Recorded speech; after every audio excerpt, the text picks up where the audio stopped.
bonjour à tous et bienvenue dans ce nouveau Pagan Fact spécial divinité. Aujourd'hui on va parler d'un dieu gaulois, Lugh. J'étais obligée de faire Lugh parce que bien sûr, Lugdunum.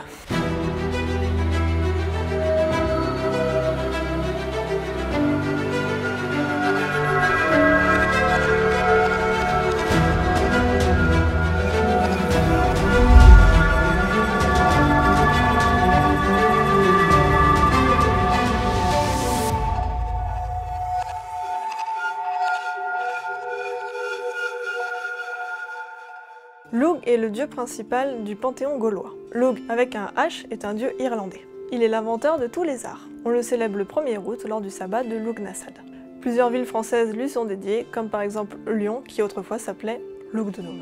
Son nom gaulois était autrefois Condat, qui signifiait le confluent, et quand les Romains sont arrivés, ils ont voulu lui donner un nom romain, tout en respectant les croyances gauloises, donc du coup ils l'ont appelé Lugdunum, la colline du dieu Lugh. Ses symboles sont la lance, la harpe et la fronde.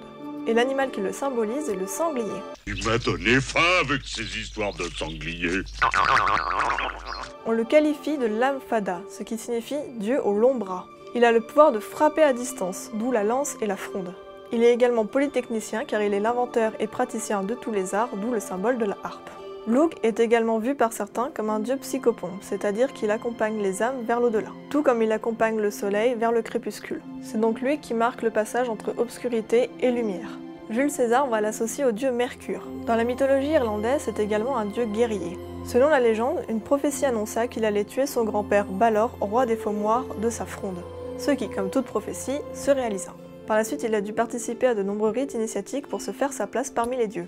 Mais c'est en effet en tant que guerrier qu'il fit son action la plus marquante, avant d'être mieux reconnu comme un dieu des arts. Mais après tout, à cette époque, on parlait bien des arts de la guerre. Comme Bélénos, c'est un dieu panceltique, c'est-à-dire qu'on le retrouve chez tous les peuples celtes. Pour la petite histoire, il est devenu un des dieux les plus importants suite à une petite légende qui accompagne son histoire. En fait, un jour, il a voulu se rendre chez un roi, et on lui a fermé la porte, on lui a dit non, il n'y a pas moyen, tu rentres pas. Il a dit mais si, vous verrez, il y a forcément un domaine où je peux me rendre utile. Et du coup il a expérimenté plein de trucs, il est devenu forgeron, musicien, serrurier, non je dis de la merde.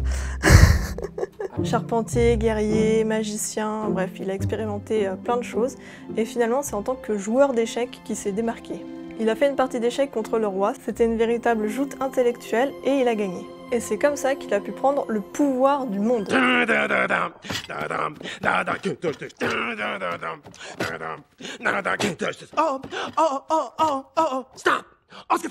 Il maîtrise également l'art de la création, des échanges, de la pensée et de la beauté. Sa lance, symbole de son aspect guerrier, est magique. Chacun de ses coups est mortel. Sa harpe est également magique et peut jouer d'elle-même.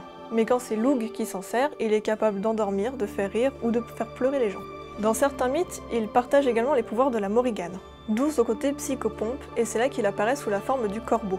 Ce qu'on retrouve donc dans la légende de Lugdunum, puisqu'il y avait des corbeaux sur la colline, c'est pourquoi c'était la colline du dieu Lugh. Lugh est donc le principal dieu gaulois et il est panceltique. Il est dieu des arts et de la guerre, il peut être druide, magicien, forgeron, et même joueur d'échecs. Tout lui est permis parce que de toute façon, il est Lugh. Voilà, vous en savez un petit peu plus sur le dieu Lugh, que j'ai choisi évidemment parce que j'habite à Lyon et parce que j'ai pris le pseudonyme de Lugdunum pour la chaîne. J'espère que cette vidéo vous aura plu, il y en aura d'autres sur d'autres panthéons gaulois comme les autres. On se retrouve donc bientôt pour de nouveaux Pagan Facts, que ce soit sur les divinités ou d'autres choses. N'oubliez pas de liker, de commenter et de partager massivement, et je vous dis à très bientôt. Salut!